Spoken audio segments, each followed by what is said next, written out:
13h, 14h, Europe 1 Info. Avec vous, Clélie Mathias, et à 13h20, nous accueillons vos chroniqueurs. Xenia Federer va nous rejoindre dans un instant, mais d'abord, on vous retrouve avec Sébastien Ligné, chef du service politique chez Valeurs Actuelles. Bonjour Sébastien Ligné, avec qui j'avais déjà commencé là pendant la courte pause de ce débat sur les réseaux sociaux.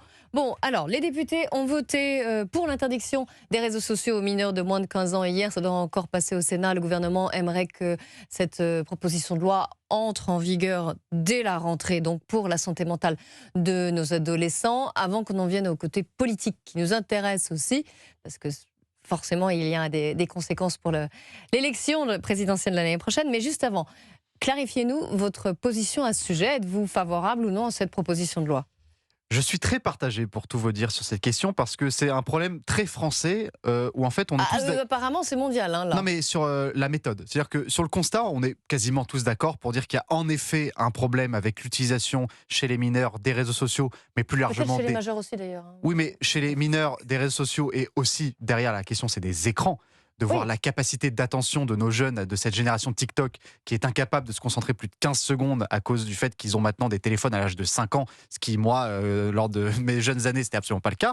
Ça, on est tous d'accord sur le constat. Maintenant, le problème, c'est la solution et la solution qui est proposée. C'est-à-dire que là, on va vers une solution où tout le monde devra prouver son identité, donc prouver sa majorité sur les plateformes en envoyant sa carte d'identité ou son passeport sur une plateforme tierce validée par l'État.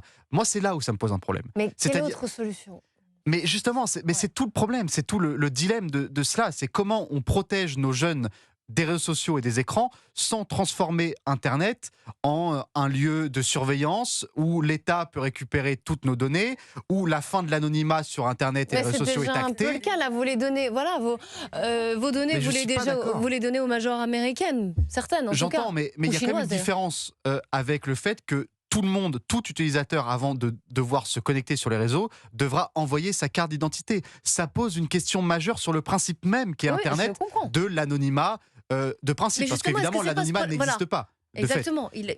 Oui, mais avant, aujourd'hui en France, l'anonymat sur Internet existe à moitié, parce qu'en fait, il existe jusqu'à que quelqu'un porte plainte contre vous. On n'a rien à prouver, en fait, Exactement. pour l'instant. On peut prouver si on vous reproche quelque chose et que quelqu'un porte plainte contre vous pour des propos que vous tenez sur des plateformes. Mais si on veut s'inscrire, on n'a pas à prouver que nous sommes un tel ou une telle. Et pendant très longtemps, il y avait des plateformes qui avaient un âge minimum avant de se connecter, notamment Facebook pour ne pas la nommer, mais il n'y avait pas besoin de mettre sa carte d'identité. Pour tous, il y a un âge minimum, de toute façon. Donc, il y a le 13 ans. C'est le problème. Mais il y a un autre problème, c'est qu'aujourd'hui, beaucoup de spécialistes tech vous expliquent que les jeunes sont très intelligents aujourd'hui avec les réseaux et qu'ils seront capables de trouver des manières de détourner le blocage mis en état par l'État, et qu'en réalité, ils trouveront des moyens avec ce qu'on appelle des VPN, donc de se connecter sur leur réseau par un autre pays que la France et l'utiliser normalement. C'est une question extrêmement large. Mais à chaque fois qu'on a interdit, ça a toujours été le cas. Il y a toujours eu des moyens, j'allais dire, de travers. Donc de toute façon, mais est-ce que c'est pas un signal fort quand même vis-à-vis des jeunes, vis-à-vis des dangers ? Est-ce que ça envoie pas juste au moins un symbole, un signal en disant attention là sur ça, il y a un problème. J'ose espérer, parce que je sais, pour en avoir discuté un peu avec des gens autour de moi, que tout le monde n'est pas d'accord sur ce constat-là. Mais en effet, si on ne met pas le haut là maintenant sur l'utilisation des réseaux sociaux, sur l'utilisation des écrans, on va vers des générations avec des troubles de l'attention et du comportement extrêmement graves. Sans compter la manipulation de ce que... Eh oui, mais j'en ai l'avenir à ça. C'est attention de ne pas jeter l'opprobre sur tous les réseaux sociaux, parce qu'on sait aussi que les réseaux sociaux ont permis, dans leur bataille pour la liberté d'expression, dans la liberté d'information, ont permis de faire avancer des batailles, notamment en France, que les grands médias n'arrivaient pas à faire avancer, sur l'immigration, sur l'insécurité. Heureusement parfois que les réseaux sociaux ont été là pour faire avancer des combats. Voilà. Donc il ne faut pas tout jeter en même temps. Allez, on pourrait y passer des heures, et c'est passionnant d'ailleurs, parce qu'il y a plusieurs biais, qu'ils soient psychologiques, sociologiques même. Mais j'aimerais aborder le biais politique aussi avec vous. Écoutez Gabriel Attal, chef des files des députés EPR, donc Renaissance, qui a estimé qu'il était l'un des premiers à proposer cette interdiction. Il était sur BFM TV ce matin. J'assume de défendre cette mesure depuis 3 ans. Du côté de l'Élysée, ils estiment quand même que vous êtes assez mesquin sur cette histoire.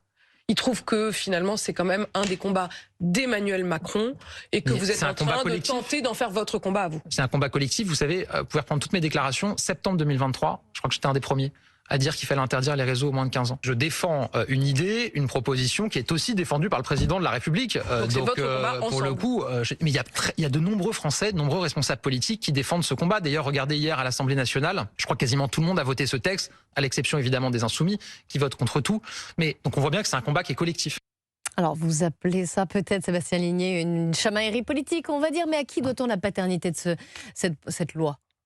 Alors plutôt à Gabriel Attal, en effet. Alors on ne sonde pas l'esprit profond et torturé d'Emmanuel Macron, mais le premier qui en a parlé publiquement de manière aussi forte, c'est en effet Gabriel Attal. Là où je trouve ça un petit peu ridicule, c'est ces chamailleries pour essayer de revendiquer la paternité d'une idée. Mais cela a-t-il un impact, notamment sur l'élection présidentielle de l'année prochaine ? Pourquoi on en parle et pourquoi on pose cette question ?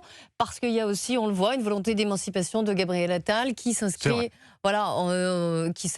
là directement dans l'élection présidentielle de 2027 et qu'on peut se dire soit ça fait partie de l'héritage d'Emmanuel Macron, soit au contraire ça fait partie d'une volonté de coupure entre l'ancien Premier ministre et le président de la République. C'est surtout, je pense... Comment on analyse ? C'est surtout une volonté de Gabriel Attal, mais de beaucoup de macronistes, d'essayer de se redorer la pilule à l'approche de 2027 avec des sujets sociétaux. Ça, c'est une grande spécialité macroniste, c'est-à-dire quand vous êtes en difficulté sur le plan national, quand les sondages ne sont pas bons, quand l'économie n'avance plus, que l'immigration, et on a eu les chiffres de 2025, continue d'augmenter, on essaye de se donner une bonne image en faisant voter des textes sociétaux qui, en général, sont les textes qui restent le plus dans un bilan. C'est-à-dire que vous parlez du bilan de François Hollande aujourd'hui, personne ne parle de l'immigration, de l'économie. On retient son moment au moment des attentats et le mariage pour tous. Et je pense qu'il y a un peu cette volonté chez Gabriel Attal de se dire qu'est-ce qu'on retiendra du bilan d'Emmanuel Macron ? C'est peut-être le sociétal, c'est peut-être l'IVG, c'est peut-être l'euthanasie si ça va au bout, et se dire finalement peut-être que je tiens quelque chose et que je dois incarner une politique sociétale. C'est d'ailleurs Gabriel Attal qui avait proposé d'inscrire dans la Constitution le fait qu'on ne pouvait pas revenir sur un progrès social, qui est une idée complètement farfelue, je vous l'accorde, mais ça dit un petit peu sa logique politique, c'est-à-dire au lieu de faire des grands débats et des grands programmes sur l'économie, sur l'insécurité, sur l'Europe, on va tenter d'incarner une politique sur les sujets sociétaux qui sont censés rassembler les Français.